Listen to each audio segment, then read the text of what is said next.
Volodymyr Zelensky, le président ukrainien, déplore une terrible tragédie. Au moins 18 personnes ont été tuées dans le crash d'un hélicoptère près d'une école maternelle dans la région de Kiev.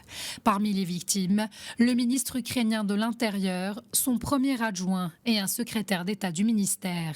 29 personnes ont été blessées, dont 15 enfants. Au moment du crash, des enfants et des employés de l'école maternelle se trouvaient sur place. Ce que l'on sait à l'heure actuelle, c'est que l'hélicoptère s'est écrasé au sol entre la crèche et un immeuble d'habitation dans la commune de Bovary, banlieue de Kiev. À bord de l'hélicoptère se trouvaient 9 personnes, dont le ministre de l'Intérieur. Selon des images publiées sur les réseaux sociaux, un énorme incendie s'est déclaré après la chute de l'hélicoptère. Aucune information sur la cause du drame n'a été dévoilée dans l'immédiat.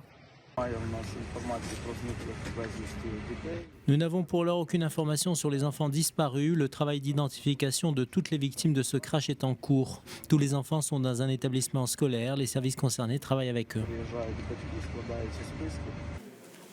Le crash a fait réagir plusieurs dirigeants à l'international. Le président du Conseil européen Charles Michel a déploré le décès du ministre de l'Intérieur, un grand ami de l'Union européenne, dit-il.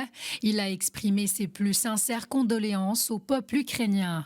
Le Premier ministre néerlandais a fait part de son intention d'aider l'Ukraine à s'équiper en système de défense antiaérienne patriote. De son côté, Berlin propose son aide dans l'enquête.